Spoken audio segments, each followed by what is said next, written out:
What is going on, everybody? It's your boy Marcus Washington. You're on the Mark, where we talk everything Falcons football. Man, how y'all doing today? What's today? Wednesday? How y'all doing? I know y'all like, why the hell is this dude on a Wednesday? Hey, man, listen, it's a pop up. Wanted to talk about something that I've been seeing lately. Falcons get a lot. We're getting a lot of unnecessary hate. I don't see the Bears getting hate. I don't see the Commanders getting hate. Matter of fact, I see these teams getting praised.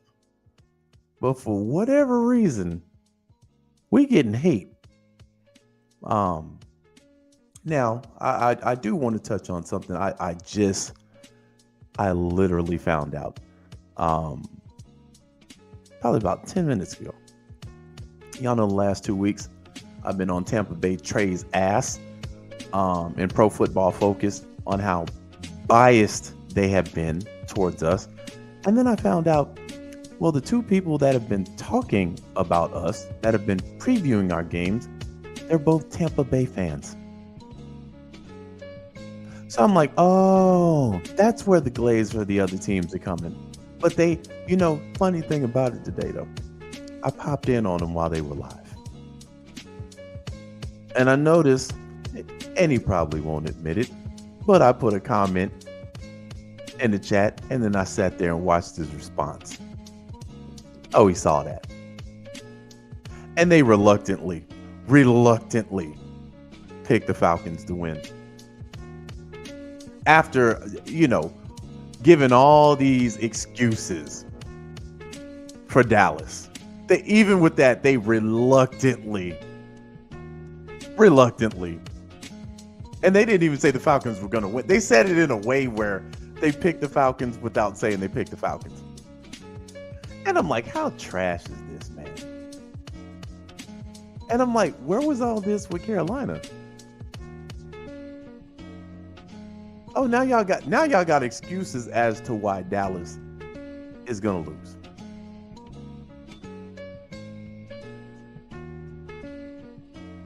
How come y'all wasn't this way with Carolina or even Tampa? Y'all weren't this way with Tampa? Tampa was without guys. Oh no, y'all thought y'all was gonna beat us though. Well, Marcus, if it wasn't for that Kyle Pitts touchdown, then y'all got away with a lot of stuff. On the flip side, I can say we gave y'all 2 points with the safety. And then Koo missed the field goal. Y'all shouldn't have even been in a position to win. I could say that too. But y'all got swept. That's why they on there salty. Because we top bow wows. That's why they salty. You got Stephen A talking about the playoffs. We ain't even in the playoffs. Old girl had to check him about that.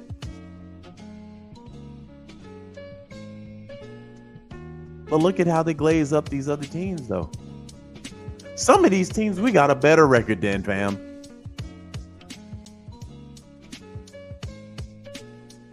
And the NFC South could really be sold up in 2 weeks.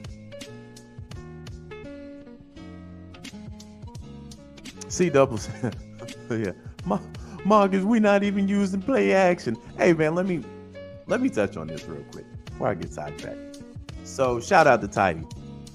The other night I was laying in bed. Tidy had a pod, and I was just, man, my whole thing was just I was gonna listen.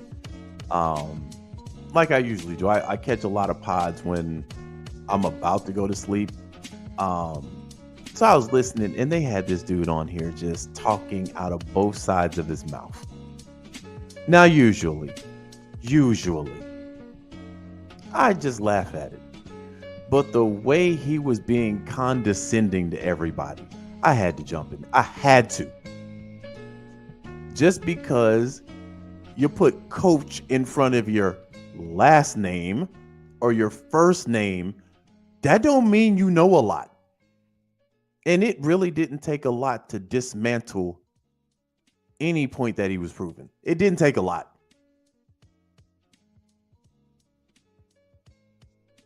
I'm telling you, when it comes to this logo, I don't care where the smoke come from. It can come from in the house.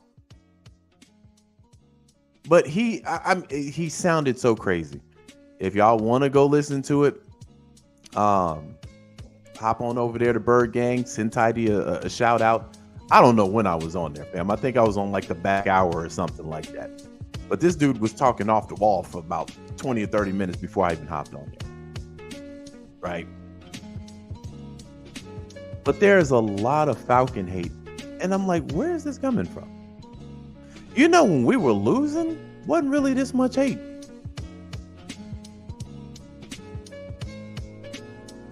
We weren't even getting talked about.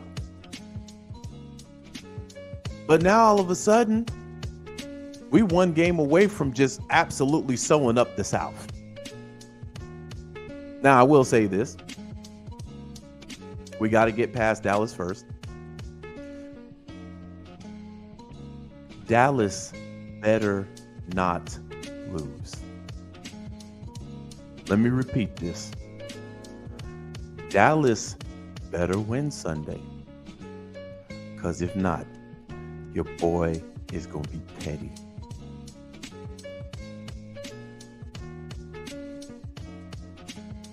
Now, if they win, I gotta hold my pettiness in. But boy, don't let us win. Please do not let us win. Because I'm gonna be in my petty bag. And then we got the Saints after that. The Saints have pretty much clocked out for the year. At least a lot of the fans have. But Saints still a threat. Reason why I say that is they might listen. They might lay down. Whoever they play, do they play this week? Oh, let me take a look real quick. I think they play this week. Who does Saints play? So they all right, they got the Panthers. Shit, that might be a toss-up right there. That might be a toss-up. I can see the Saints laying down for this game though. But that's a toss-up. That's a 50-50 game. I can't even call it. But I do know they are going to play against us. That's a rivalry game. I can't see the Saints laying down on us. So this is why we can't walk into that thing and not take it serious. This to me is to close out the NFC South already. Right here, this close. You beat the Saints. You done pretty much closed out the NFC South. Because you got Carolina. Carolina's last. Like, really, bro? You pretty much sold it up when you beat New Orleans. But New Orleans is not going to go down without a fight. They'll lay down for everybody else. But they're not going to go down without a fight when they play us. Right? So these games we got to have.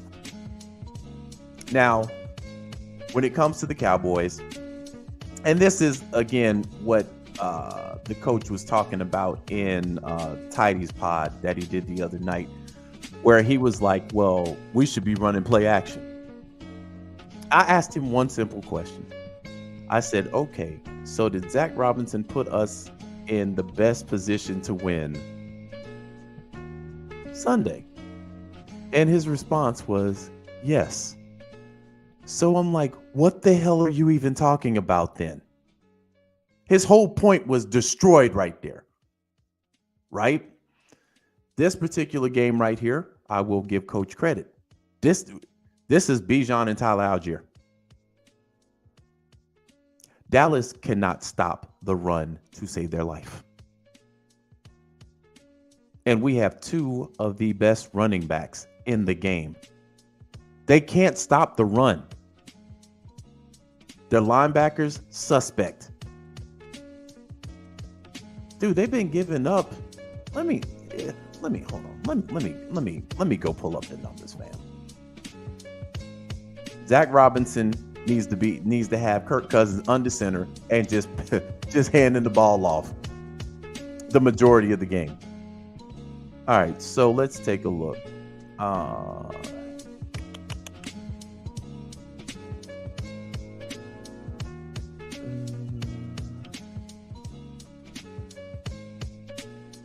where the hell these scores come from? All right. So they played the Niners. They gave up 223 rush yards. They only had 56. They played the Lions. They gave up 184 yards. Hold on. 184. They got 53. We'll go up here to the Steelers. They actually won this game. And they only gave up 109 yards. But they didn't get to 100. Oh, no. They got to 100. They had 109 yards. They only gave up 92. All right, so that's the lone win they've had in a while. And I mean, let me see. They beat the Browns. All right. So where are we at? I got lost just that quick. All right, Steelers, Giants. Okay. They beat the Giants too, but everybody's beating the Giants. And they only gave up 80. All right. So let's go over here to the Ravens. 274 yards. Yeah, y'all get my point. Anywhere where there's a good running back, they are giving up runs in buckets. In buckets. When they got destroyed by the Saints. They gave up almost 200 rushing yards. They gave up 190. The run is there to be had. That's the recipe to beating Dallas right now. And on defense, they only have CeeDee Lamb. They just got Dalvin Cook. He didn't really look particularly well against the Niners. And they got Zeke. Zeke is literally a year or two removed from being retired. Maybe a year removed from being retired. CD is a beast, but I mean, that's pretty much all they got.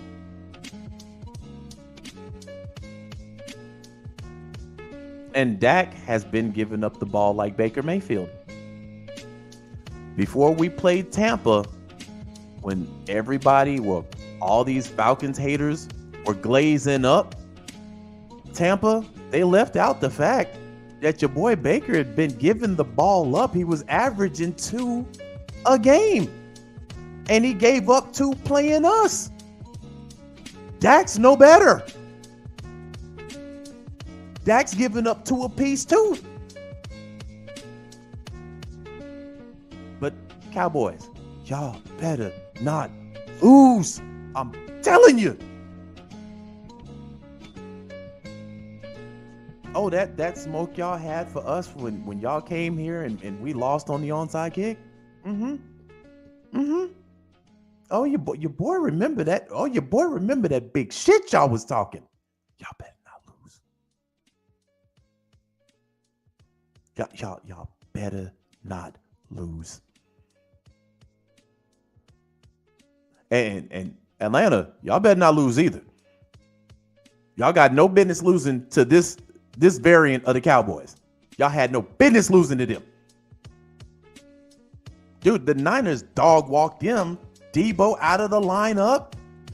Mason left. Dude, they had a 3rd string running back running all over them. You can still pick this dude up in fantasy. That running back that the Niners had, you can pick him up in fantasy right now. And he was dog walking them. No Christian McCaffrey, no Ayuk. They still beat the brakes off of him. Now the final score was 30-24, so you'd figure it was a closer game. But man, Dak was picking up TDs in trash time. Atlanta got no business losing. We got no business losing to the boys.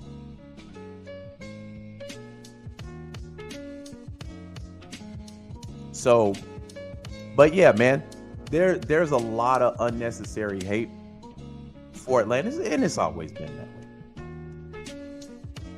But now you got people that don't even want to. They don't even want to give us our credit. Fam, I kid you not. Let me see if I can pull this up. I might have to dig into my YouTube history for a second. So give me a minute. Man, I watched something yesterday that made me sick to my fucking stomach. Let me see if I can find it. I watch a lot of stuff on YouTube, so. But I am pretty sure I am going to find it. All right, that was from yesterday. Damn, I watched a lot of stuff yesterday. Oh, no, I'm still on yesterday. And I should have had this loaded up before I even got on here. My apologies, fam.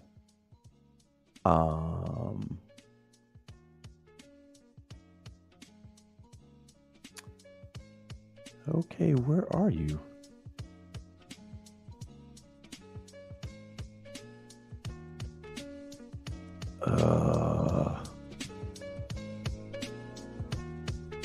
I got a lot of I was listening to a lot of Tampa Bay podcasts. I love to hear teams complain and still try and talk about us.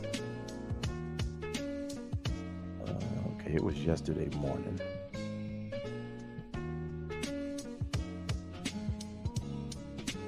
Man, I'm gonna have to type this in. Yeah, I'm gonna have to type this in. All right, give me a second.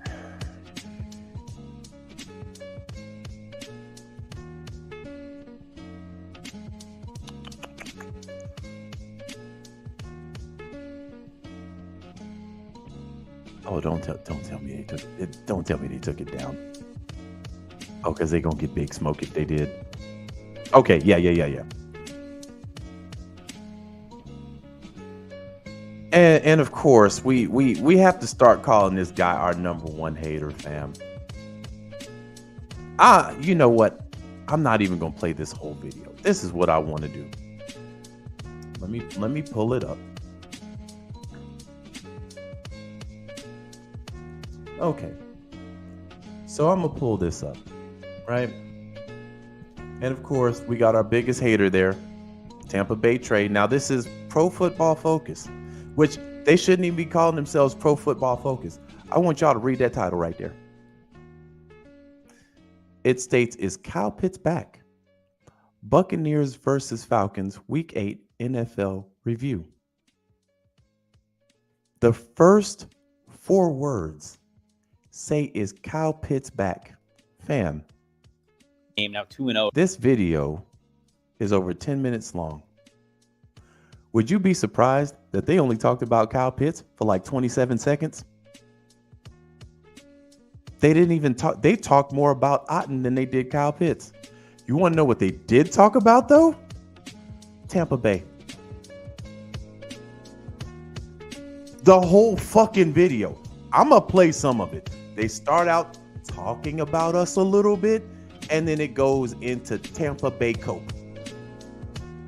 And then you're like, when are y'all going to talk about Kyle Pitts? They start talking about Kyle Pitts in like the 9-minute mark, and it's for 27 seconds. I shit you not.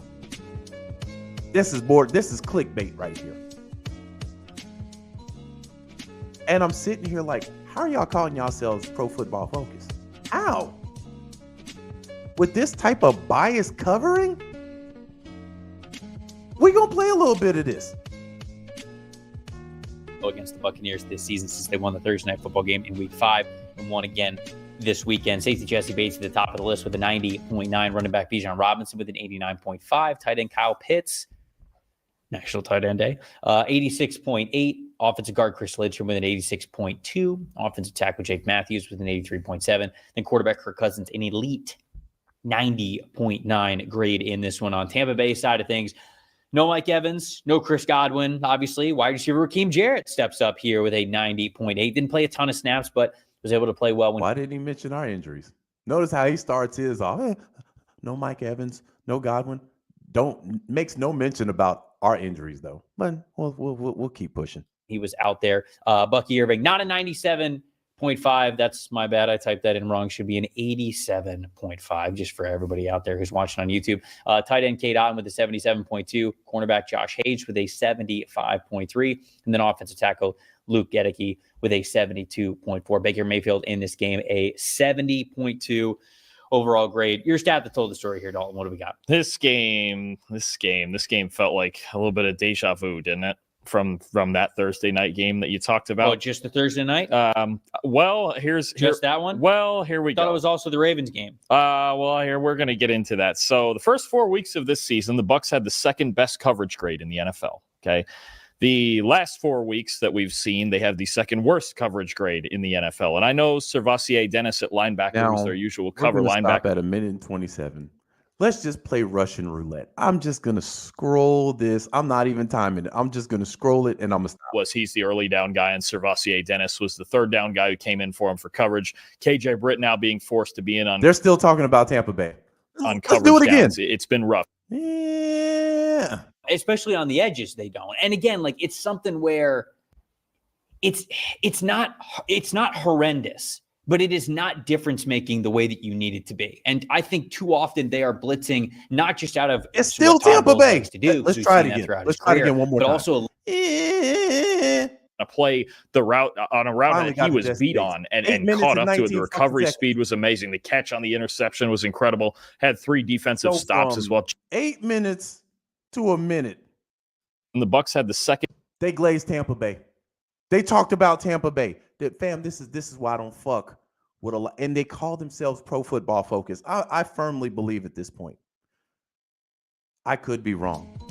This is run by Tampa Bay Trey. Because even this guy, I don't know if this dude's a Tampa fan either. But it seems like they're forced to talk about other teams when we play them. Barely talked about the Falcons. Barely talked about us. And then when they do, it's almost like pulling teeth. Yeah, Dallas is just so beat up right now, and I don't know, but Atlanta is projected to beat them, and they probably will. Moving on. Wait a minute. You ain't gonna talk about the 30-piece we putting on teams now? The fact that we got out of Kirktober with only 1 loss?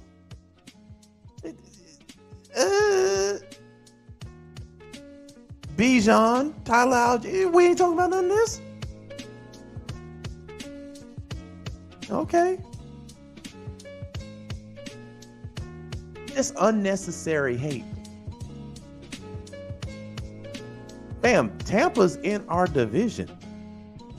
I don't even hate Tampa like that.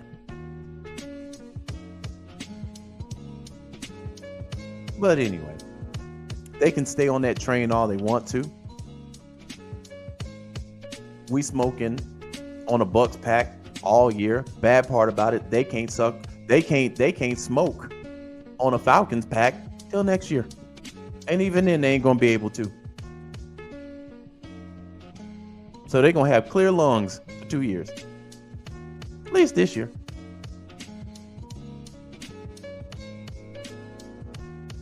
These boys mad. Kirk almost threw for 800 yards. An ungodly amount of touchdowns.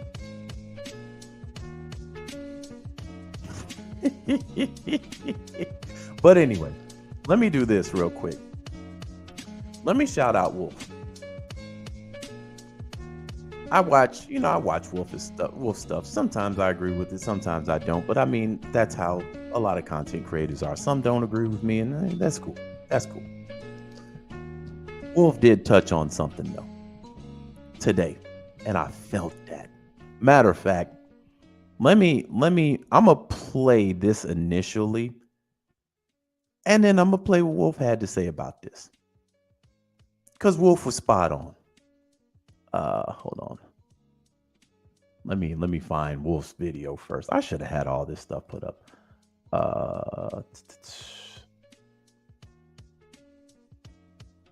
Damn, I watched that many videos before. Man, what the fuck is going on here? Boy, if y'all saw what my YouTube algorithm is, man, it is on some. Man, I go down these rabbit holes, fam, and just I stay there, man. I don't know why. But yeah, so we're gonna bring up a guy, and y'all probably remember him. You know, Falcon alumni. You know, y'all probably remember this guy. Him. Desmond has seen better days. In 6 months, he's been on 3 different teams.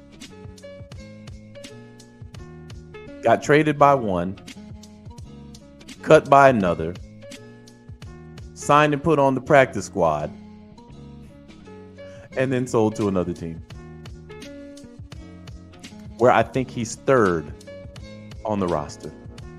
So we can say he's had a pretty rough year. Especially when he started off as the top dog here. Right? So we're gonna hear what he said after he touches down in his new place. Right? Let me put it back a little bit. Really feel just about being in the locker room and with the organization? Yeah, I mean, it's a great place. Great players, great leaders around here. I mean, you saw it out there at practice. I'm just excited to go out there, excited to have the opportunity to come out here and play football again. Obviously being on the practice squad of Arizona, coming here. Like I said, just being able to go out there and play meaningful football.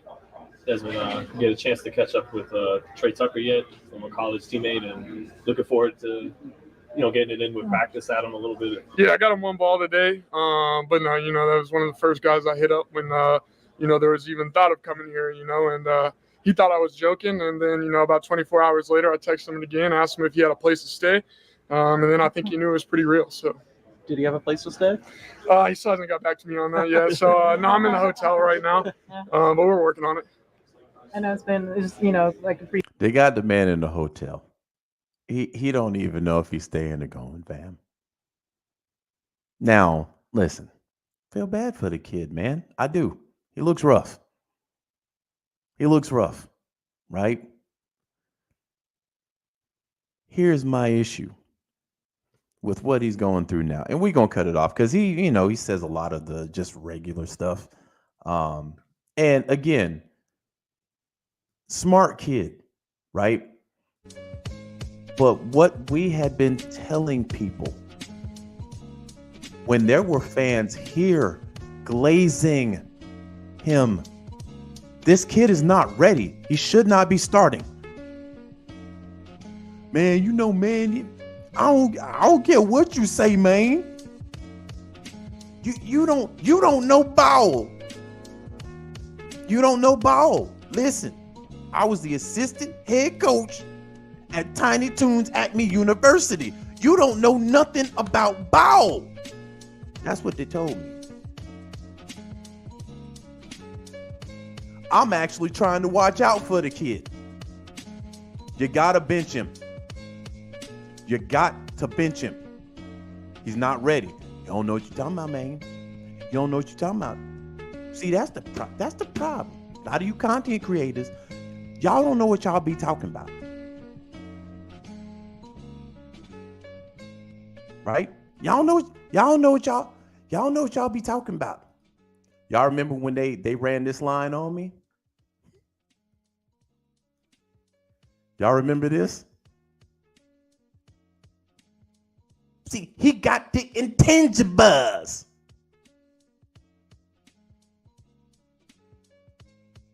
Y'all remember that? They told me the kid had the intangible. You can have all that. You can have all that and still not be ready to play. This is not high school. This is not junior college. This ain't college. This is the pros. You're coming in as a rookie on a roster where you got guys 10, sometimes 12 years older than you, have been a pro when you were back in middle school. They do this. You're just learning how to do this.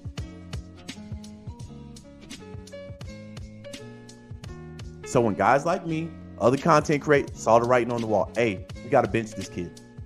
You're going to fuck this kid's confidence to high hell. Nah, you had some that still wanted to be out there and campaign for him. Intangibles only take you so far, bruh. Now, with that being said, let me get to Wolf's video.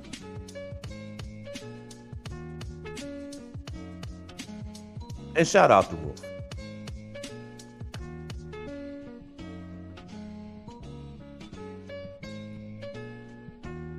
Oh, hold on, I got it muted. Sorry, fam. I ain't gonna lie, this was hard to watch. This was real hard to watch, bro. This was hard to watch, bro. You kind of keep fueling yourself to look for opportunities to be able to start on a football team? Because I was just cut 3 months ago. That should be enough, opportunity, enough motivation to keep me going anytime. I back home, I got the call and everything, and my daughter's like, "Daddy, where are you going?" I'm like, "Gotta go to Vegas." As a father, dog. As a father, a provider for my family, a protector, yo, this was hard to watch, bro. Woo, man, you could see the pain. You could see the pain, dog. Where's all these Desmond Ridder supporters at? Because I supported Desmond on a lot of platforms. As a person or as a man, you could see the pain in his eyes, bro. You could see it. This is. But I know I do everything for them. I do everything for my family. So this is just another opportunity. We do everything for our families, bro. Now, let me say this. The boy's confidence right here is just shot. It's just shot. You can just tell by his body language, man. He doesn't like the situation that he was in. And the crazy thing about this is the person that put him in this situation, they shining in Pittsburgh. They're being praised in Pittsburgh. But he put this kid out here knowing he wasn't ready. And lost his job because he stayed the course. When guys like me were like, you need to bench him. He's not ready to play.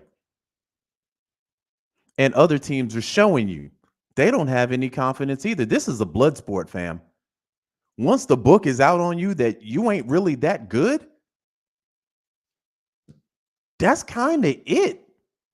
And mind you, he didn't come out of the draft as like a hot commodity.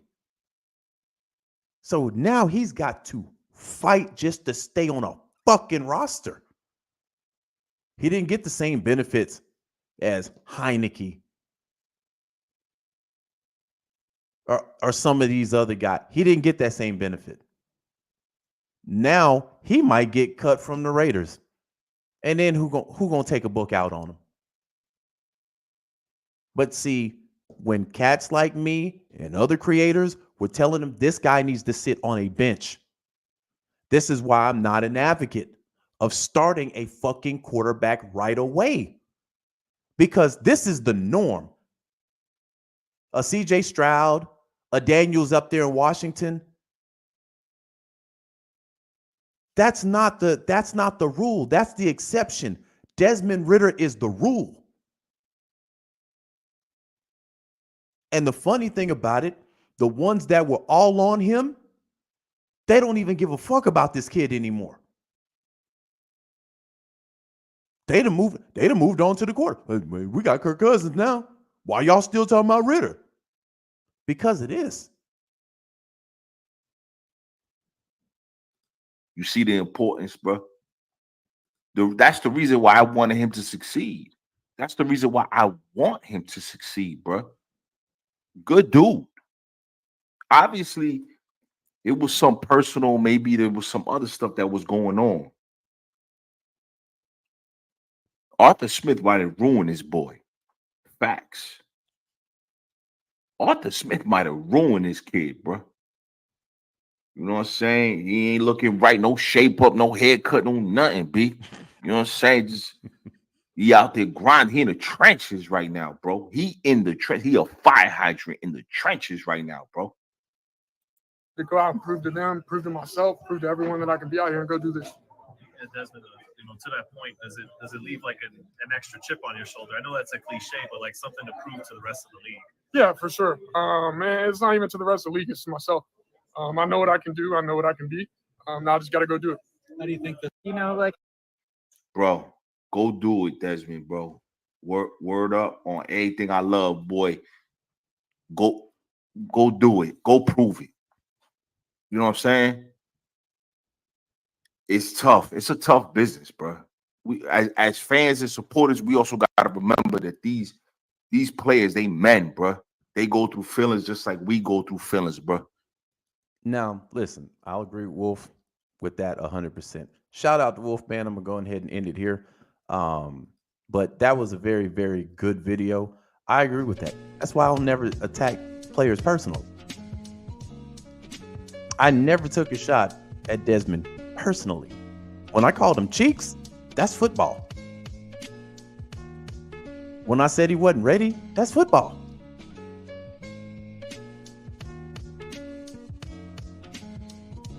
I feel for the kid, man. I do. Because I know how ruthless this game is. You weren't ready. Think about this. There were people that were calling Justin Fields trash. A lot of this is situational football in a different way. When Chicago drafted Justin Fields, they stripped the damn team down to parts. They got rid of Khalil Mack the same fucking year. They started getting rid of players. It's already bad, and it's already hard for a rookie to succeed, period. But you start stripping the damn team? Look at what happened to Bryce Young down there in Carolina. Team already a dumpster fire before him. Already a dumpster fire. Draft him, first year, don't really add nothing. That's the human element to it. When these guys stop believing in themselves, it's a wrap. Don't believe me? Look at Deshaun Watson. Dude, at one point, Deshaun Watson threw for 5,000 yards. Now, they only won, I think, like 5 games that year. But the losses weren't on him. Deshaun Watson was balling out of his damn mind. And at one time, Houston was a playoff team. Gets the bag, ain't mad at that. Gets to a new team. And there could be a litany of things going on as far as how they wanted him to play, scheme might not have matched up, but you can just see his confidence just gone.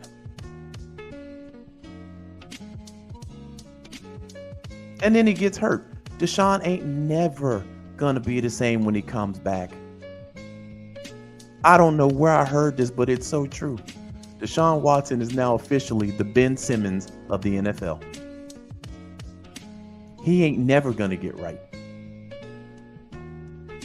The only good part about it is he fleeced Cleveland out of $230 million fully guaranteed.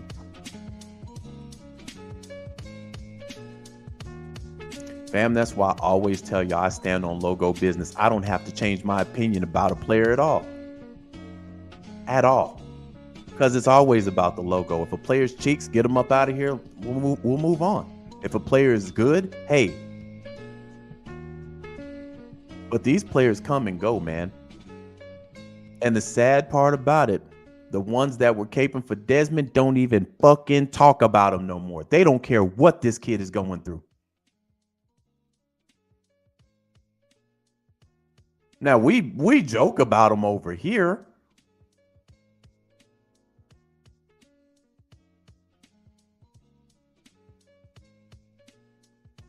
But fam, I'm telling you, it has to be about the logo. Let me get to some of these comments, man. I've been chopping up for 42 and ain't got to a damn comment. My fault, fam. Appreciate everybody in the comment section. I see them. I appreciate it. April says, what's up, Mark? Do you think the Atlanta Falcons will trade for a pass rusher? Man,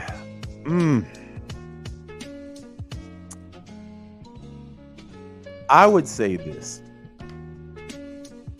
If you can get a premier one, go get him. Max Crosby out here talking about, hey, man, I ain't here for no rebuild. I'm here to win. If y'all trying to rebuild in here, and I'm paraphrasing, but basically what he's saying is, if y'all trying to rebuild, get me the fuck out of here. And to me, I'm like, okay, hey, if you can make that work, make that work. Because I think, Terry has to be in deep playoff run mode now. Right? You're pretty much going to shore up the South. Either you're going to get a win by the Saints, or you're going to get a win by Carolina. Either way it goes, that's it. That's a wrap. If you win one, lose one, you 5-1 in the division. You top dogs. You top bow wow. To me, y'all know before the season started, I'm thinking NFC Championship game. That's the bar. And is it plausible? Yes. Because when you look at it, Green Bay looks good. Detroit definitely looks good. Washington looks good. They looked a little shaky playing Chicago, though. Not even going to front. They look shaky. And we're not going to have to play all three of those teams. So 2 of those teams going to wash each other out. And we're only 1 game behind Dallas. Or not Dallas, but Detroit. They got 6, we got 5.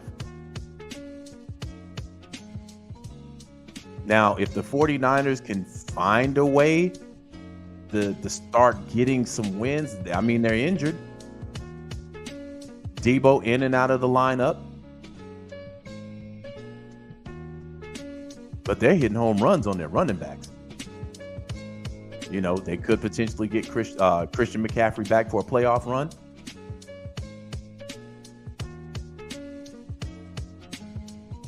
We in the mix. Notice how nobody's hating Detroit. They bigging Detroit up. But when it comes to Atlanta, I don't know what it is. When it comes to us, I mean, y'all all right.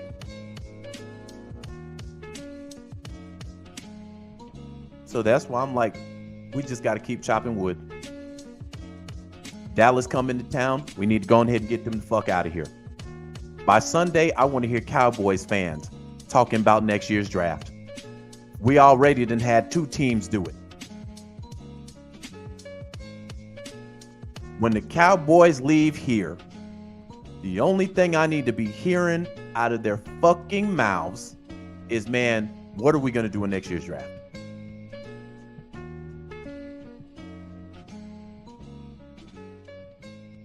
But Dallas, y'all better not lose. Y'all better not lose.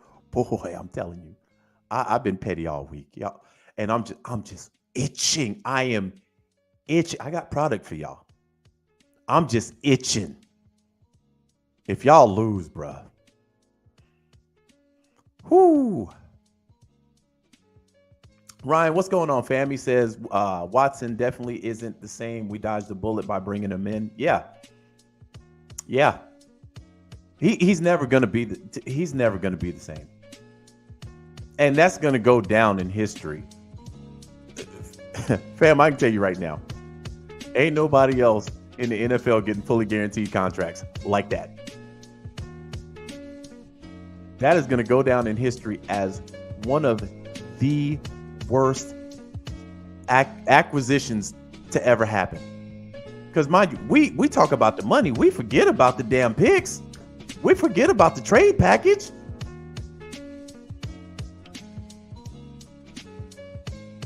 Justin says Michael Penix sitting behind Kirk Cousins, learning from him is the best thing that can happen to him. And when he gets his shot in the next season or two, he'll be ready. Yeah, Penix is in the perfect situation. Perfect situation. When he came out of the draft, he was already touted as the most NFL-ready quarterback. Already. Right?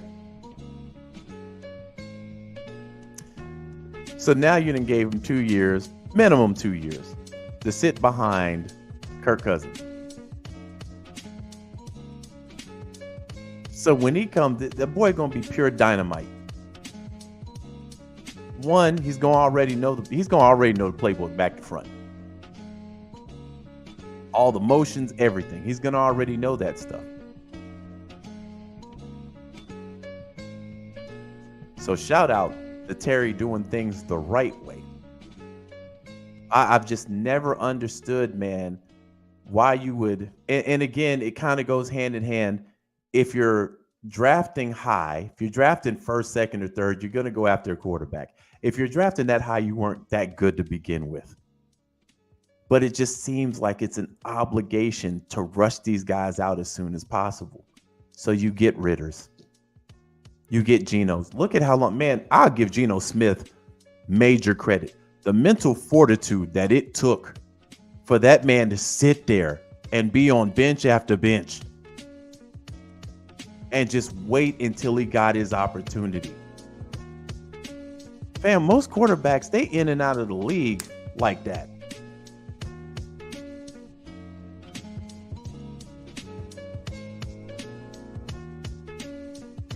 Seth said, trade Michael Penix for Max Crosby and to say, only kidding. Hey, man, I heard somebody actually legitimately put a package together, and the minute they put Michael Penix in it, I said, I don't give a fuck what the rest of the package is. That's off the table. And they were serious about it. Country says, not if, but when Dallas loses. Man, listen, we always got to give these teams the respect of a 50-50 shot. We're not doing great playing at the house. And that defense, last I checked, still going to give up some points in the first half. They got CeeDee Lamb. CeeDee Lamb is a bad dude. But we can't have Dak Prescott swaying his way in here and riding off into the sunset with a W. No. I can't see that. But again, Cowboys, y'all better not lose, man. If we win, I'm gonna be on the Cowboys pack all year. Because I remember that game. I remember how y'all made me feel. Didn't like it. Foul taste in my mouth for a while after that. I don't hate y'all as much as I hate the Saints. Y'all getting up there, though. Ray says, I saw an NFL insider earlier on Bleacher Report stating that Atlanta is probably looking for another pass rusher before the trade deadline. Hey, man, I'm definitely all for it.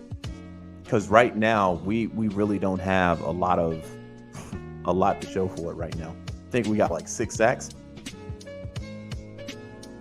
I forgot what game I was watching. They had one pass rusher that got more sacks than our whole fucking team.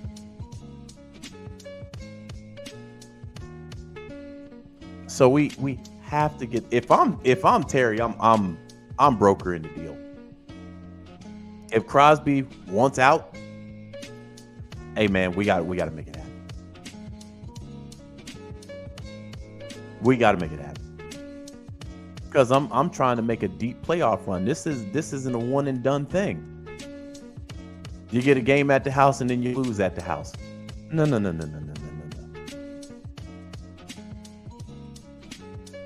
I'm trying to get to the NFC Championship game minimum. Minimum. Jim says, could be a trap game and we don't play them well. Could be. Man, but I see, and this is where it has to fall on Raheem Morris. You got an opportunity to create space in the NFC South and keep up with the top dogs in the NFC, period. So everybody needs to be on their A game right now. Everybody does. So to me, the trap game was Seattle. That's it. The rest of these games have meaning. Essentially, let me tell you how simple this is. You get Dallas out of here. You get New Orleans out of here the next week. You're pretty much going to the playoffs.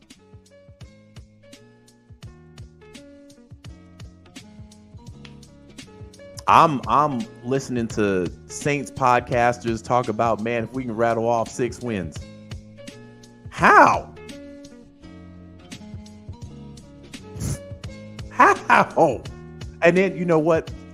I can respect some Saints fans. There was some Saints fans talking about dog seasonal. Season's over. And I can respect that.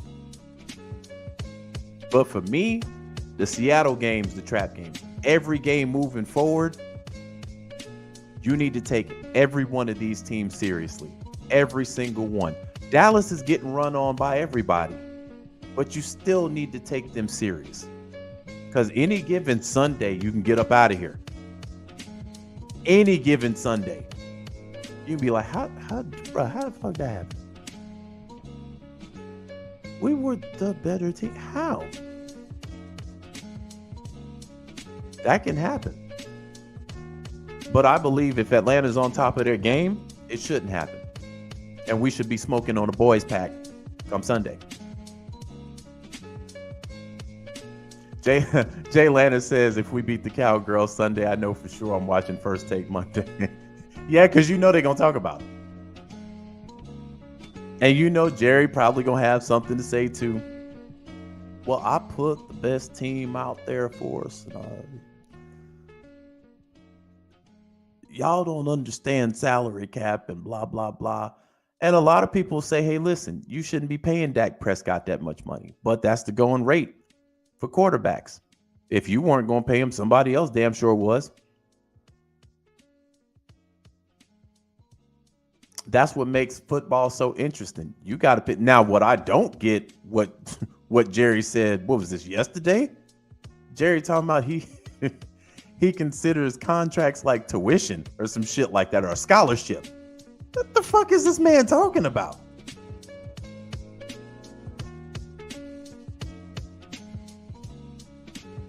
Ryan says, this is our chance to get national respectability. This game will make us legit beating Dallas. Well, it'll definitely get us in the conversation for sure. And you know, I'll say this. Detroit isn't even getting the respect they deserve. Outside of Kansas City, Detroit's the best team in the NFL right now. Outside of Kansas City. They are demolishing teams.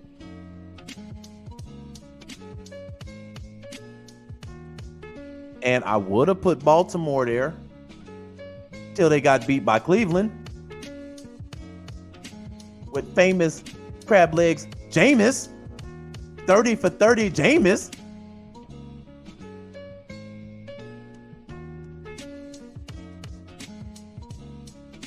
Axe says Anthony Richardson got benched recently too. Yeah, they gonna sit that boy down for at least 2 games.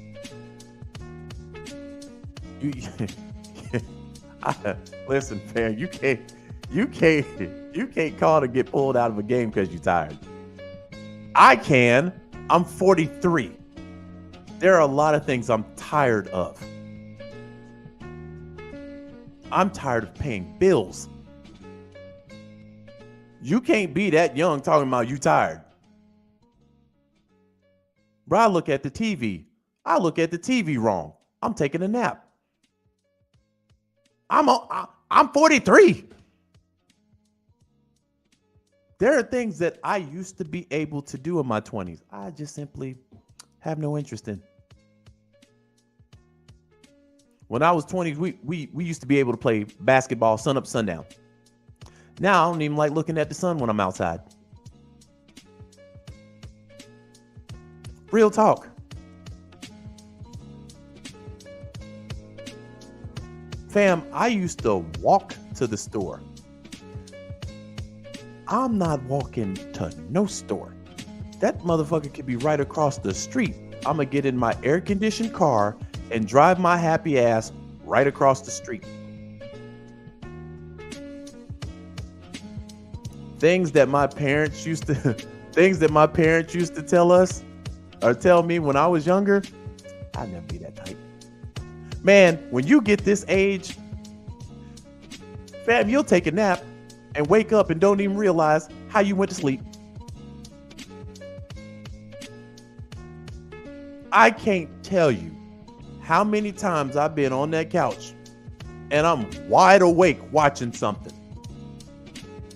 and 4 hours pass. And I wake up literally in the same position. Like, how the fuck did I doze off like that? That's life, fam. Anthony can't claim me tired.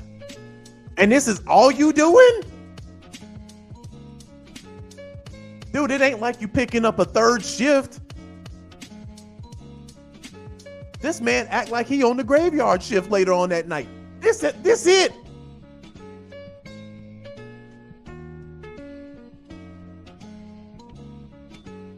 is it.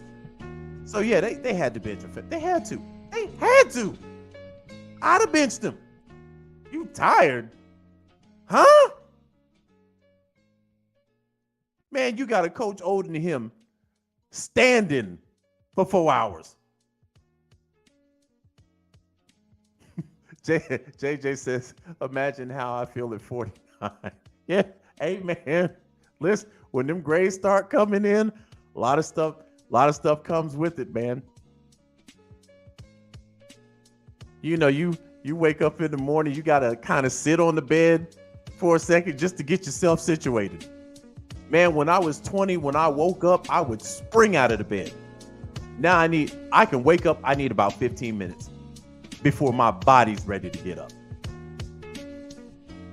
I used to jump out of the bed at 20. I used to jump out of bed and be in some clothes by the time I goddamn hit the ground. Now, alarm go off, I'm immediately hitting snooze because I know I ain't ready. But now I got to be more careful about it because sometimes I hit snooze. Man, I wake up 4 hours later. This age has a way of humbling your ass. Ray says, I saw something recently that said if you see someone over 40 in the club, you can best believe they took a nap before they came. Dude, I cannot see hitting the club now. It'd be a completely different experience. Man, because I was in the club. I started clubbing at like 13, man. It'd be a completely different environment. Ryan says he should also be clapping cheeks in his off time. He's too young, bro, to be tired. Yeah. Man, this is the only thing you got to do in life. This is it. Play football. You tired. The quarterback should be the last person on the field tired. I can see an offensive or a defensive lineman saying, hey man, pull me out. I need a breath. The quarterback though? Nah, dog. That's some wild shit to say. That's some wild shit to say. Dude, the minute he said that, if I'm the coach, I'm like, yeah, his ass benched for the next 2 games. I got to get this up out of his system. And then they got Flacco, who actually took a fucking nap on the bench. Family, I'm telling you, when that age hits you, you will fall asleep anywhere. Flacco fell asleep because he's old in football years. Imagine that. You playing in a football game. Thousands of people. That means there's noise everywhere. And this man still found a way to doze off.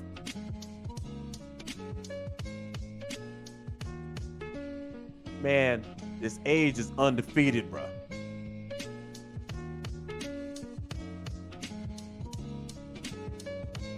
Man, let me tell you how bad this is. My grandmother passed away at 97. When I tell you, we used to think my grandmother was a borderline narcoleptic. My grandma would be talking. In the middle of a sentence, just doze off. It got so common, people just stopped listening to her. Because we know at a moment's notice, she gonna nod off. Now, granted, my grandmother would be up at 4:30 in the fucking morning, listening to gospel music, cleaning up. So when you get up there in age, yeah, them mini naps hit you. Mid-sentence though? Man, my grandmother would tell us, she would be telling us about a story from like the 30s. Yeah, Mark, I remember I had B, and at the time we was at the store and then I look over there, she sleep. I'm like, Lord have mercy. And when she wake up, she don't apologize or nothing. She don't even pick up the search. She just, hey, fuck it. I went to sleep. I'm old. What the fuck y'all expect from me? And then, you know, when like the older people get, the more the filter the built-in filter that we have when we're young, like we're in our 20s, you know, especially these kids now, they want to be politically correct. Man, listen. You get a little older, it falls off. You get Judge Joe Brown's age, it's gone.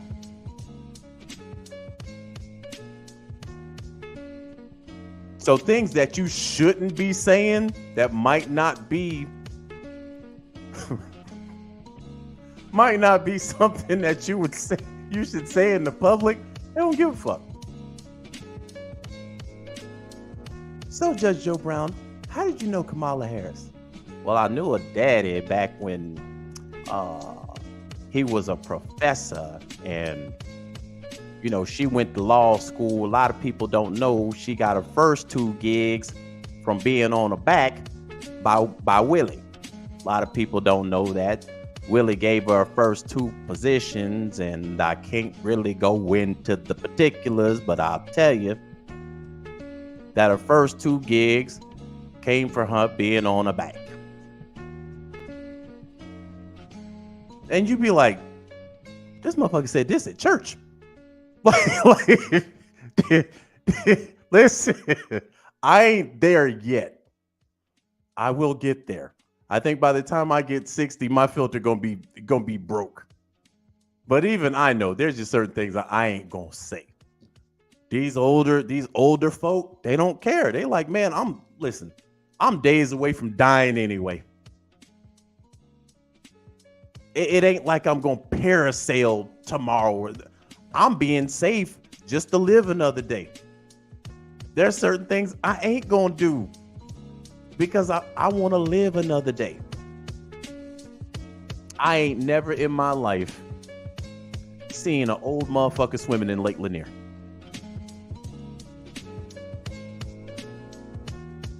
They don't do things that cause death. They sit in the house, like my grandmother. My grandmother would sit in the house, watch stories, go to the old retirement home, play Benga, come back home, dip snuff. That was her life on the latter part. My grandma wasn't doing anything that would cause bodily harm.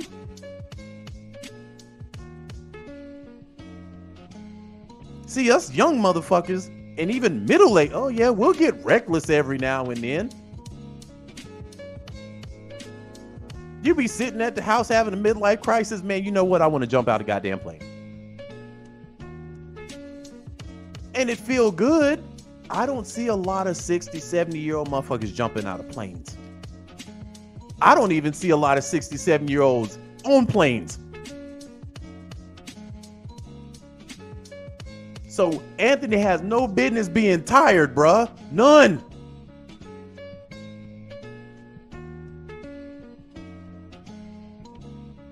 Man, old people don't even run no more.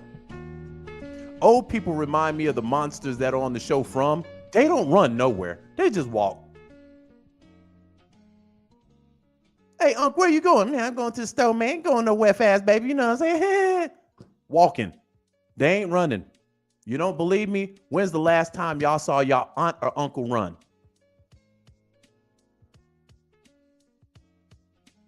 Fam, they been had bad hammies. They ain't going nowhere fast.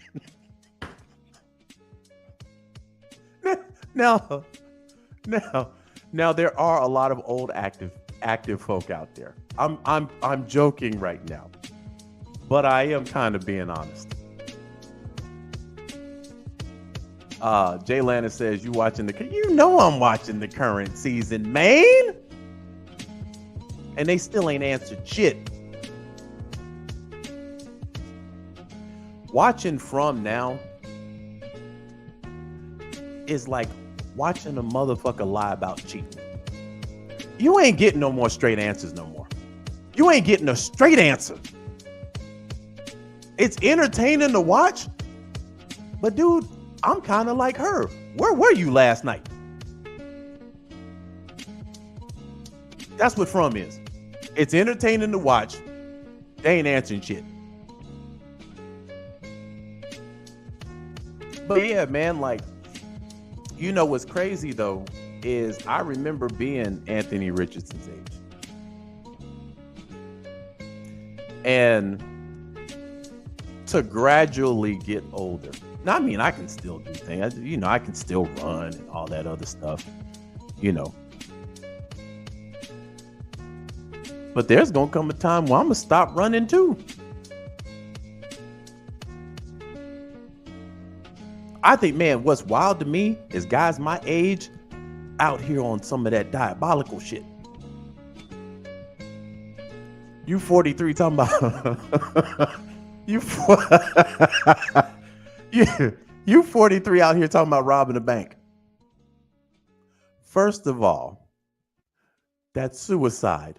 Secondly, you don't have the lungs for the shit. Cop gonna hawk you down. You might get man, listen. This is a true story. No bullshit. The last time I saw somebody or heard of somebody actively trying to rob a bank, I was living in Macon at the time. And they had this bank off of this exit Zebulon Arkwright. I kid you not, dude. This was one of the times I was walking. I was a young whippersnapper. I was in my 20s back then, getting loose with it. I was out for a walk. Man, when I tell you where the bank was to where they actually ended up getting caught, fam, it might have been less than 100 yards. That's when I realized robbing a bank is straight suicide. Even if they had the lungs. The highway was right there. They didn't even get on the highway.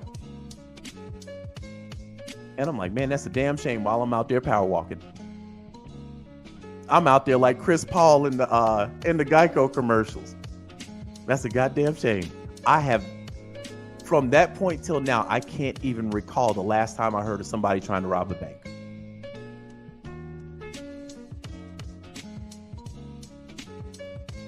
But yeah, man, first off, any motherfucker I hear saying that shit around me, I'm immediately getting away from it.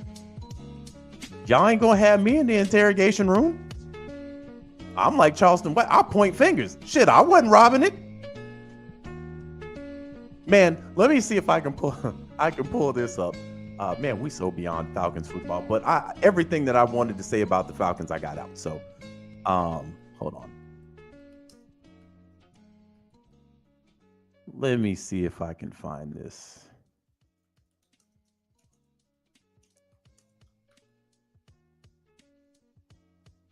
Hold on.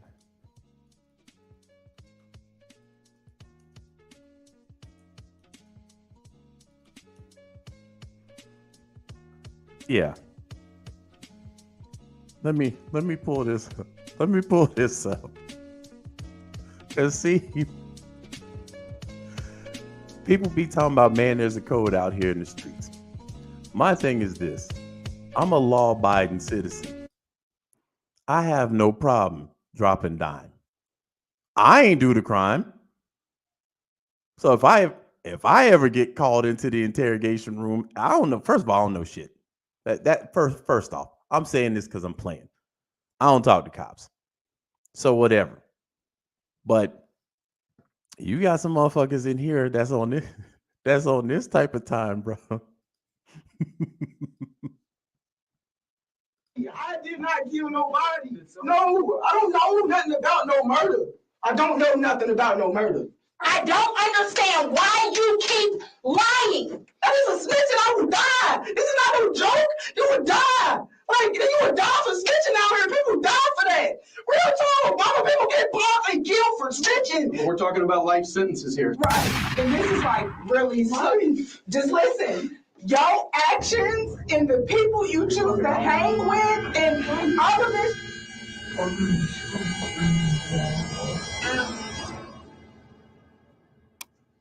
Taj killed all three of them.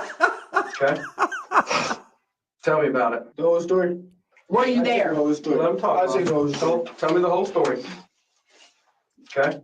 Not kill nobody. Hey, man. I did not kill. That's funny, but that shit is so true. So even when I was younger, right? Like the one thing that somebody always told me is if you're gonna do crime by yourself. Don't do crime with nobody else. Because they will snitch if both y'all get caught. Man, no, I kid you not. So I was a little troublemaker when I was young, right? Never did anything that was gonna carry no serious time, right? I was in and out of juvie. Like, I think the longest stint I spent in juvie was like 5 months, right? Long story. Actually, it was part of this story. This is what led to the 5 months. So my stupid ass was out there with a friend of mine at the time. And it's actually a funny story. I can laugh at it now because it's decades old. But they had this store. I don't know what the fuck we were thinking. But the plan that we had is we were going to break into this convenience store and we were going to steal lottery scratch-offs. That was the plan, right? That was the plan. Oh, God. So it's like 3 o'clock in the morning. And where this store is, there's like an apartment complex right next to it. And then there's like 2 or 3 houses right across the street. So my friend at the time, right? We go over to the door. We both have rocks. So we throw the rocks at the window. Nothing happens, right? So we're like, okay, shit, we need a bigger rock.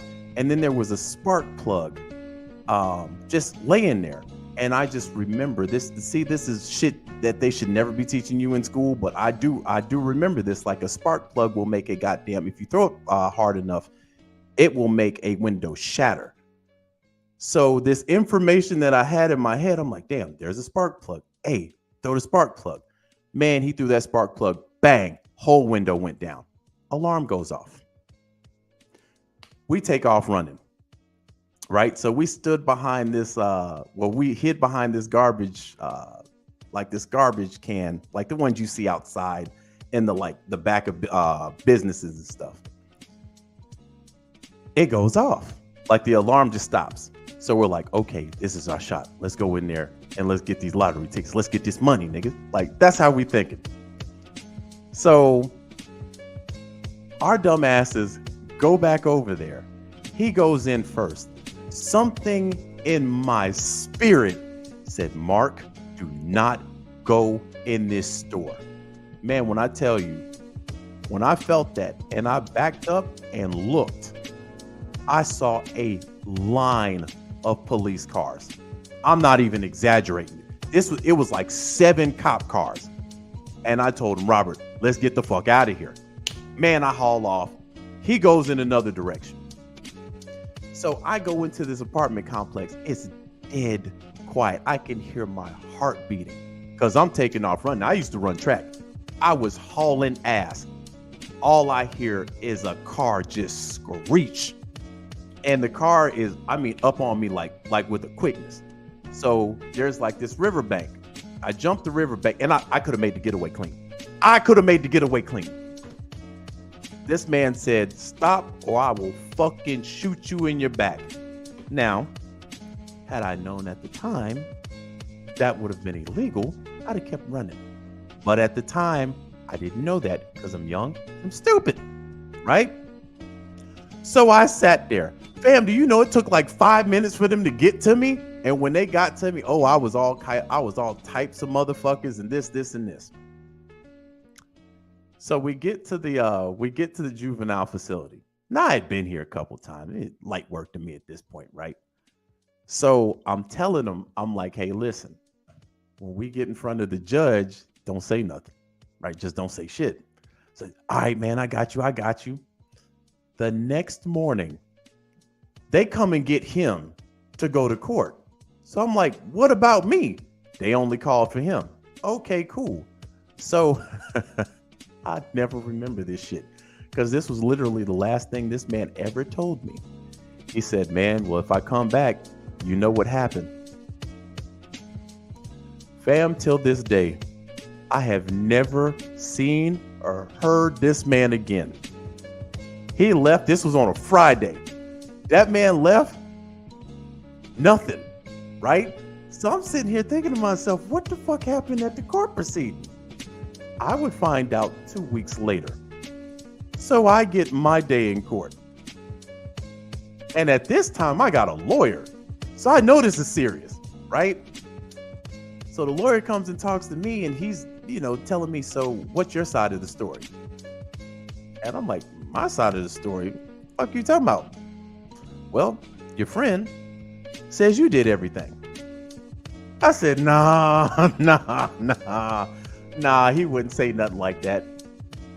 Man, pulled out them transcripts. Man, dude, when I tell you, there's been a few times I've been shocked in my life. That was the first time. Man, them transcripts I was the head honcho. I was the guy with the plan. I was the guy that threw the spark plug at the door. I was the one that walked in. All this shit, right? And I'm like, nah, right? So Scooter says, welcome to On the Mark, where we talk everything Falcons football and old crimes as a teenager. Hey, listen, these can't come back and bite me. I'd already paid the toll for this one. So anyhow, because our stories were so different, they gave me a new court date. I can go deep into this shit, but I'm not.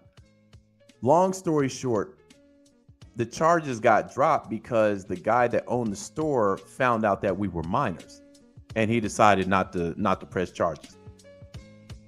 So anyway, I say all that to say these new cats, they'll drop dime on me. Now I'm old. I'm old to the point to where if I ever end up in an interrogation room, I don't talk to cops. So it'll be a waste of their time because I ain't saying nothing. Willie says Trey finally said some nice things. Actually, I think he just hates the Cowboys. I was on there. Actually, let me see if I can pull that up real quick. We're back in the Falcons lore now. So I know a lot of people are like, man, Mark's dumbass broke into a store thinking that he was going to get. The way we were thinking is 13 and 14-year-olds was, hey, one of them goddamn scratch-offs got to have some money on them. One of them got to. But we were stupid, man. We weren't even. We didn't think about the long-term stuff. So, they're still on their talk. Actually, hold on.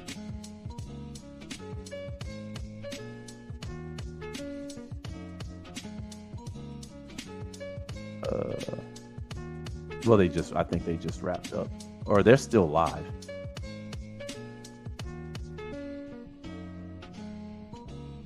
All right. So, all right, we'll go over here and view this real quick. So you have to understand. You have to understand now to give context. Both of them are Tampa Bay fans. So again, calling yourself Pro Football Focus and being biased to me is wild, right? But when I was in the chat, I had noticed somebody had mentioned something about her shirt. So as I looked at her shirt, I'm like, oh, that's the throwback Tampa Bay shirt she's got on. So we already know Trey's a Tampa Bay guy, but so is she. So when you understand that, you get the context of why they talk reckless about us. Well over 100 yards on the ground. So it's Bijan Robinson versus this Dallas run defense. They have a 37.7 run defense grade.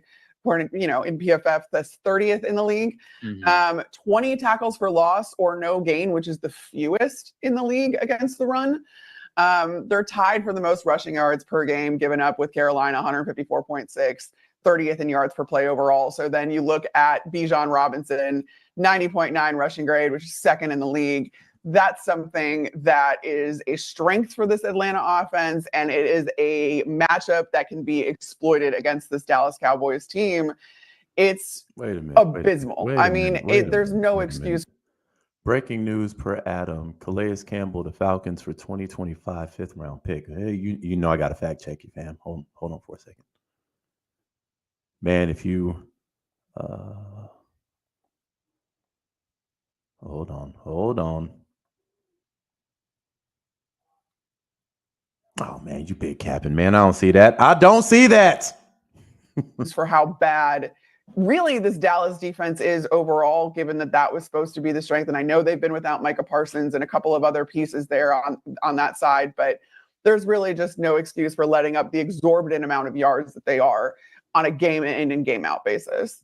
Yeah, I think it has to be the matchup that matters here, because of sort of what you were saying, and it really is biggest strength on biggest weakness. I mean, just to give some more statistics, the Falcons in the run game, they're first in the NFL in rushing grade. And so it's not just the fact that the Falcons like to run the football and the Cowboys aren't really good at defending it. Falcons are excellent at running the football, and that is exactly how they want to win the football game. And they've been the best in the NFL at it with a 91.7 PFF rushing grade as a team. Bijan Robinson alone, a 90.9 rushing grade this season. That is second only to Derrick Henry. You mentioned how much the Cowboys have struggled defending the run. And I think people who listen to the show are probably like, oh man, we're kind of sick of hearing this. But until they're able to fix it, or at least raise the floor a little bit, it's hard to not point this out, specifically this week with a team that really wants to run the football. It's not just Bijan Robinson either. Tyler Algier has a rushing grade above 80 so far this season. So whether it's Bijan Robinson out there or whether they're subbing in Tyler Algier, there is no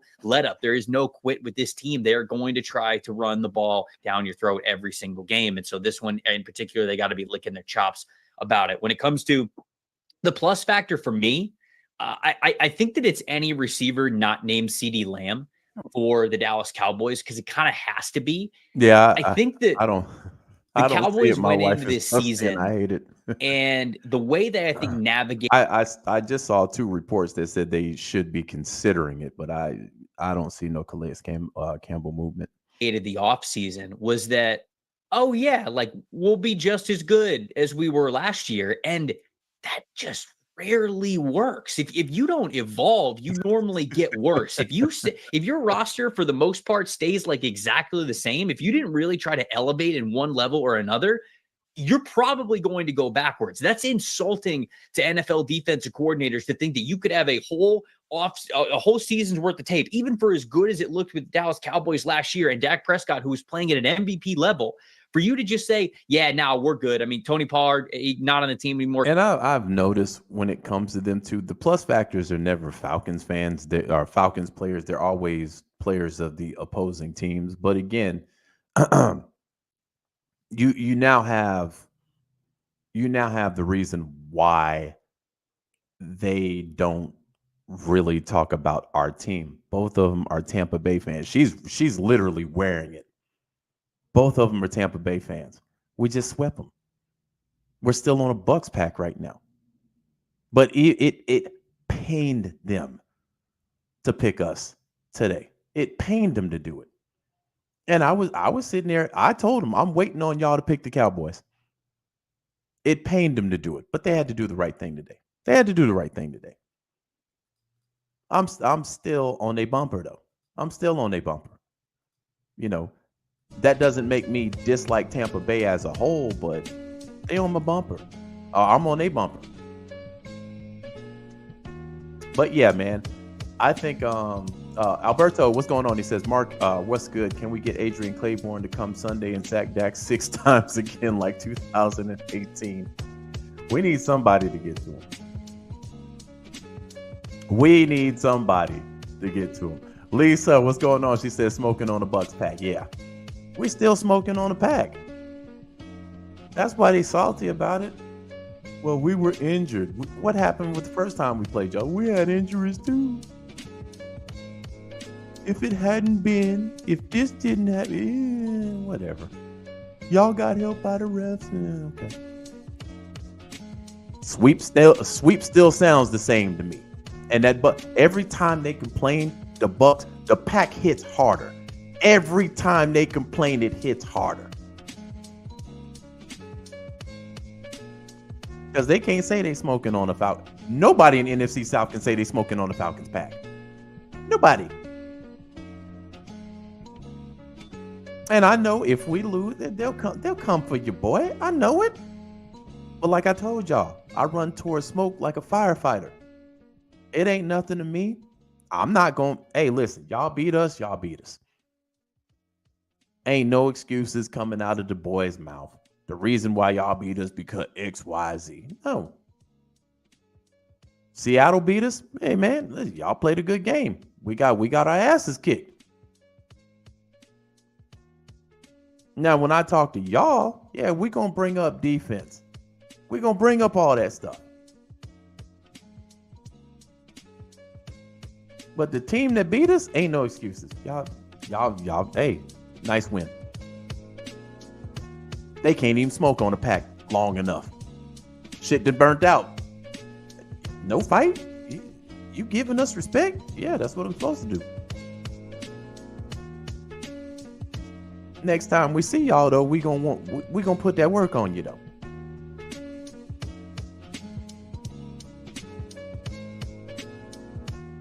That's how it's supposed to be. Unless you the Saints. Because I fucking hate them. Tampa, Carolina, I can chop it up. And honestly, I can chop it up with Saints fans, too. I can.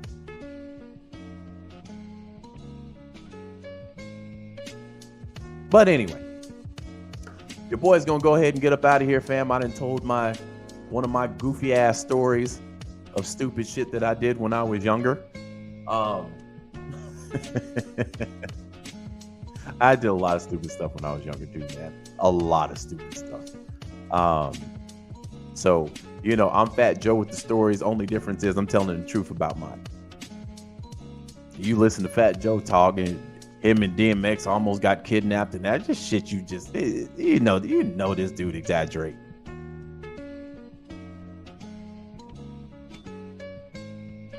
Some of the stuff that happened to me was so wild that even when I look back at it, I'm like, boy, how did I put myself in that situation? But I was wild when I was young, though.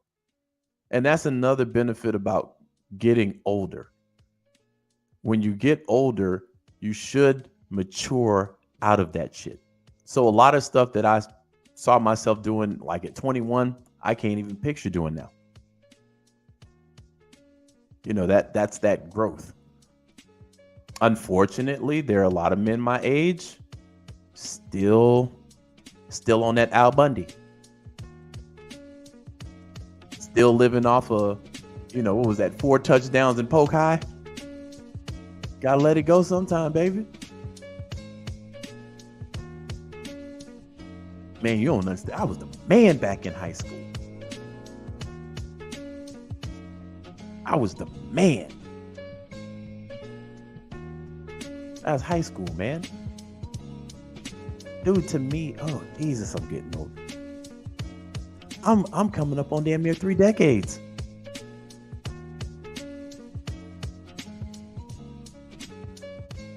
So I'm gonna enjoy life in my 40s. And my love for this team going to the grave. Period. Win, lose, or draw, we gonna be here. And we'll be here Sunday, win, lose, or draw. Cowboys, y'all better not lose. I'm cracking open a big pack of Dallas. And I'm smoking on this one all year. Even if we beat God, it's so glorious because we get the Cowboys, then we get the Saints. So if we beat both, I don't have smoke on another pack for the rest of the year. Now, mind you, every team we beat, we're gonna be smoking on a pack, but it just seemed like them two right there, it's gonna be sweeter. But I will say, we can't take neither one of these teams for granted. Neither one. Cowboys are going to come to win because they got to get back on track. I think right now I think they might be at 500 or they might be 3-4, something like that. But they need to get back on track. And the Saints are always going to play us tough. Even though we see them laying down for the season, they get up to play us. So we cannot fall asleep behind the wheel when we're in the driver's seat right now. Execute. The game plan is simple. Run the ball down Dallas's throat. Larry, what's going on? He says, the Cowboys pack is laced with recognition. We have to smoke that pack to get respect around the NFL. Yeah. We got to. This pack is going to hit hard in a couple of different ways. One, Cowboys talking about draft after this. We put the Cowboys pretty much out of their misery with playoff talk. Right? But again, we know Monday what everybody going to be talking about. Now, it ain't going to be about us. Let me say that. It'll be more about what's wrong in Dallas. Because another team that took their clothes off on TV. What's wrong with them? But somewhere down the line, hey man, Falcons got 6 wins. They go in to play the Saints next week. They can pretty much sew up the division next week. Are they pretenders? Or are they real? And only we determine that.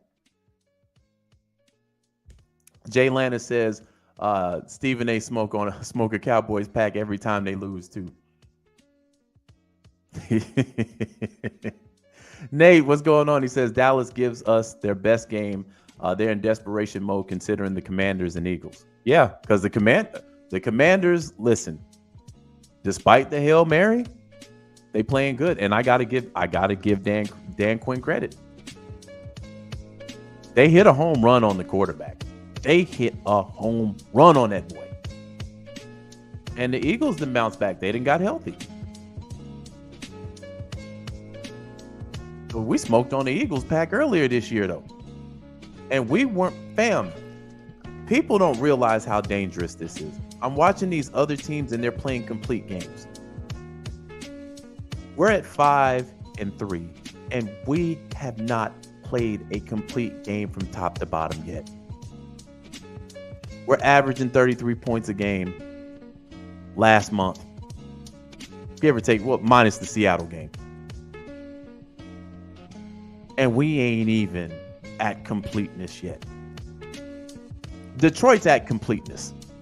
I don't see how Detroit gets any better than what they are now. But I'm like, buddy, that's more of a reason why they probably going to have to make a deal to get a guy like Crosby in here. Because that defense needs help. Offense giving you 30 points with the defense playing like this. Imagine if you had more possessions.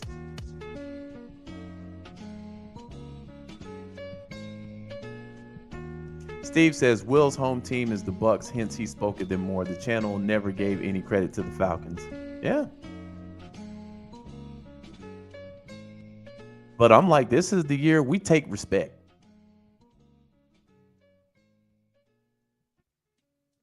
When we come in,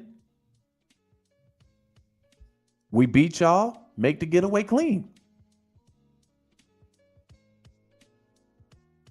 But to me, NFC Championship game will say a lot about this team.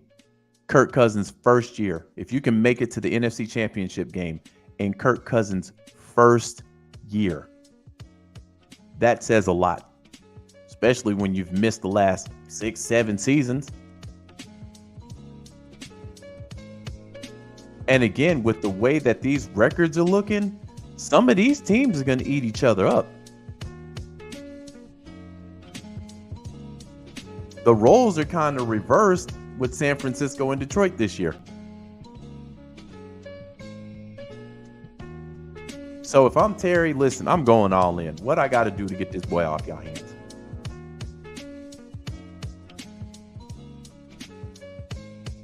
Larry says, shout out to you, Mark, for being the first ATL content creator that said, go get Kirko chains. Yeah, and got crucified for it.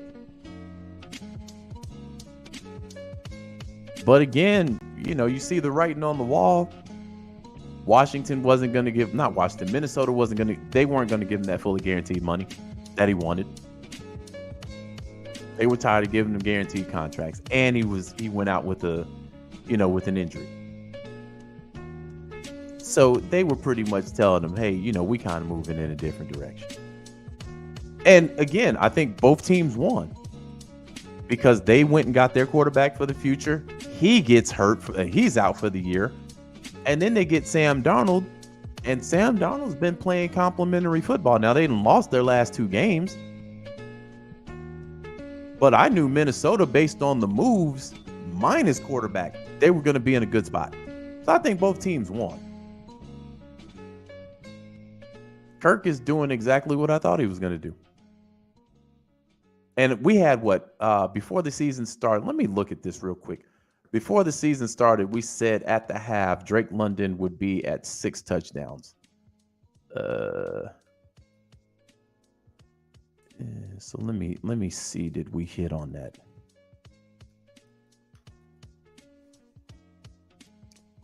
Oh shit, I'm in the wrong place.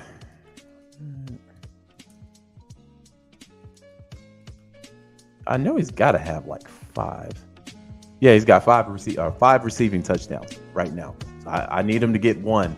I need him to get 1 this week. So when you look at the fact that he's got 5, Kyle Pitts had 2 in 1 game. 2. This man had, I think his rookie season, this man had 1 the whole year.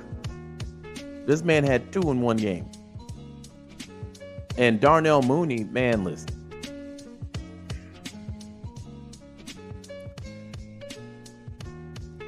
When Rondale Moore gets healthy. Whew. That's all I got to say about track meet time. And Ray has been a good replacement. And let me give Kadero Hodge some credit, man, because y'all know I ripped him. Hodge playing some good ball.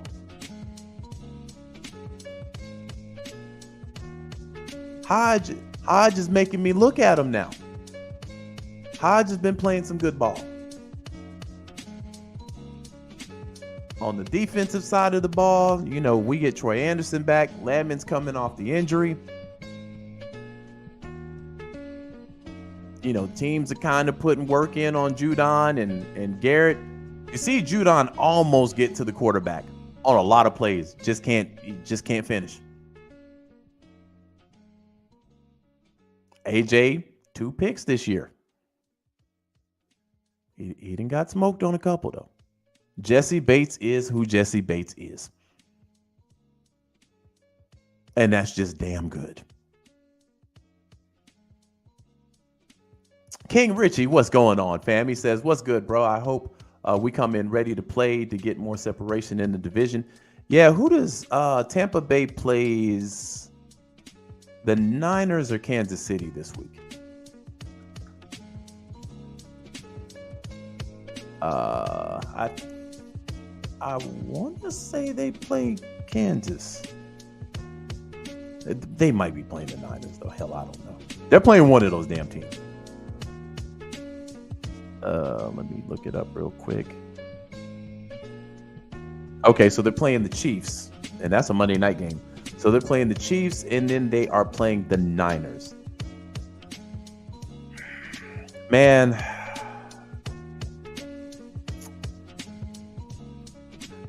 I'm gonna say this.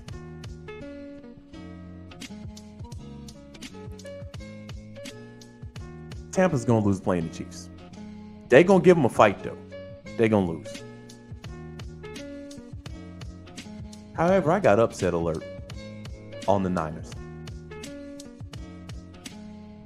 And the reason why I got upset alert on the Niners is the Niners are allowing teams to come back in games.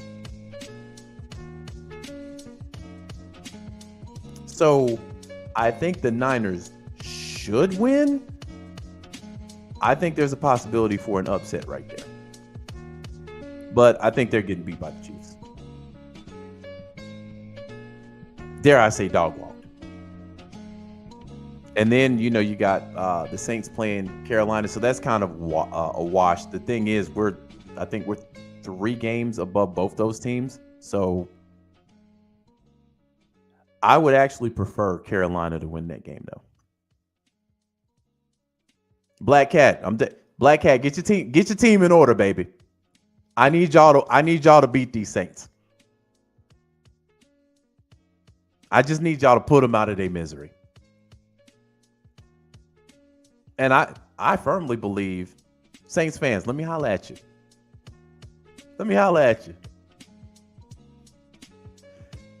If Carolina beat y'all coach getting fired that night. So y'all should want Carolina to beat y'all too. Because y'all want y'all coach out of there. Let Carolina beat you. Your boy gone by that night. Jay Landa says Christian McCaffrey might be back by the time the Bucks play. Oh, well, yeah, that changes things then. If that's the case, let me change my pick then. If McCaffrey's back by that game, yeah, Bucks gonna lose. But then they'll lose. If Christian McCaffrey's back, they'll lose. So the Bucks will pretty much, if they lose these next 2 games, let's just say hypothetically, they lose the next 2 games, we win the next 2 games. We're walking into the playoffs. We're walking in. Now I'm looking at positioning. Because it's clear right now, Detroit is the cream of the crop in the NFC right now. That's clear. Washington's looking good. Green Bay's looking good. There are a couple of teams. Let me pull this up. Let's go ahead and share this. before I get up out of here, because I've been rapping. This was supposed to be a pop-up. I'm on here longer than I am most of the time.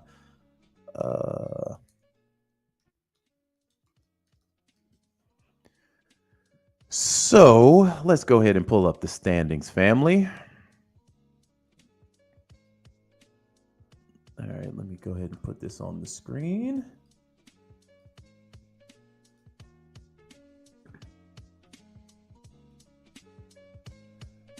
All right, so these are the standings right here.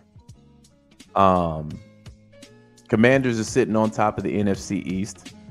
But I mean, man, they're looking good. Eagles are back to looking good. Arizona is looking solid out here. So they're looking like a dangerous team. Niners, you got to give them credit for being at 500, man, with all the damn injuries they got on both offense and defense. You know, they're finding ways to win games. Then you got the Seahawks here, and then you got the Rams. The Rams got their horses back. You saw how, dude, once they got Puka and Cooper back, how they just absolutely just were able to do what they wanted against Minnesota. And Minnesota has been looking good the majority of this season. The last two games in, not so much.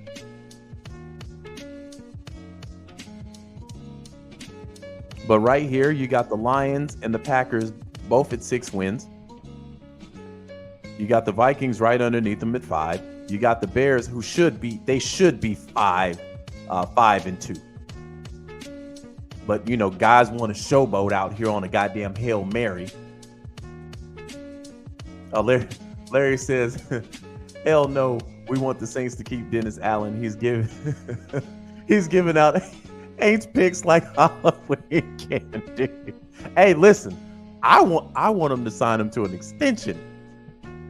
But I do know if Carolina walks in there and gets him up out of there, they're done for the season anyway. So it's not like they're going to fire the coach and then all of a sudden get better and just march on go on a 7-game winning streak. That ain't going to happen. But the Saints should want them to win. They should want Carolina to win. I want Carolina to win, so it puts the Saints just completely out of the NFC South conversation altogether. Let's see. So yeah, the NFC North right now is an absolute bloodbath. Had it not been for the Hail Mary, the Bears, you talking about 6, 5, and 5. And then you get down here with us. We're a game up. We own the tiebreaker over the Bucks. So I mean, that kind of serves as like 2 games. And then the Saints are at 2, and the Panthers are at 1. So we're in the best right now. We're in the best position to win our division. Everybody else, though, man, with as good as Detroit is playing, boy, this is week to week. This is week to week, bro. The Vikings can get back on track. The Bears can pick up a win, but I'm looking at the NFC West with the Rams getting Cooper and Puka back. They could potentially go on. I mean, they're only a game behind these guys. So this is a toss-up right here, too. Once we beat that, and this is why I say that if we beat Dallas, they'll be talking about next year's draft. Because if they drop another one, they're pretty much done for. They're already 2 games behind the Eagles. They're 3 games behind the Commanders. They're only a game up against the Giants. They did beat the Giants, though. But I mean, that don't matter when y'all at the bottom. Who the fuck cares about a tiebreaker when y'all at the bottom? So this can be interesting, but when you look at all the divisions, we have the easiest path right now. We have the easiest path. But it's going to be interesting to see what happens in the North, and what happens in the other divisions, period. But more than likely, the North might be able to sneak 3 teams in there. if there was a division that could sneak 3 teams in there, they would be it. The West, though, that's a bloodbath because one of these teams ain't gonna make it. But then again, there's still a lot of football left.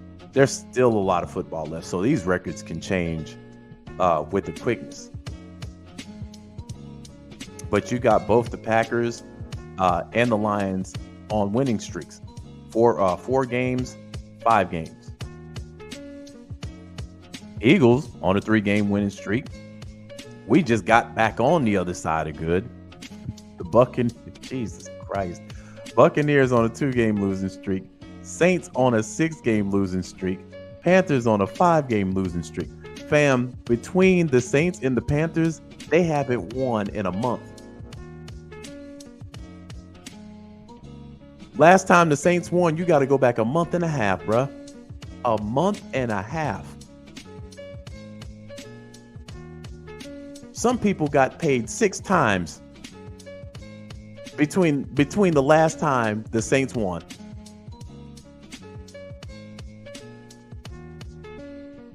Think about all the shit you done did the last time the Saints won a game.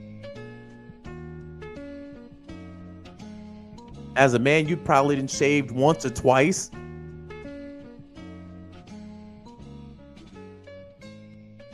There's a lot of things you can get done in a month and a half. Man, I'm almost back to paying rent a second time. Yeah, I want Carolina to beat them now. Now that I think about it.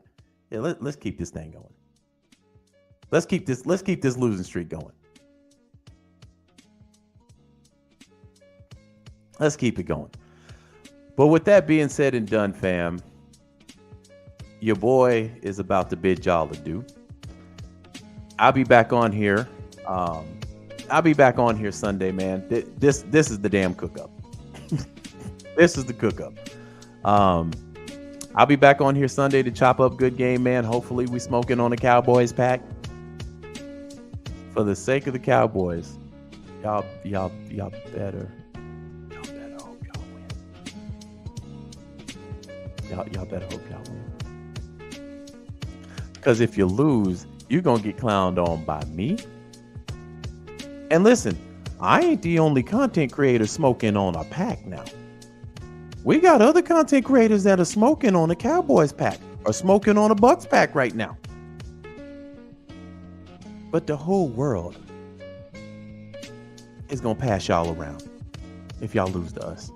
The whole world going to smoke on the Cowboys pack. With that being said, done, fam, I'm up out of here. Y'all have yourselves a great rest of the week. We will reconvene back on Sunday right after the game, man. Your boys out. Peace.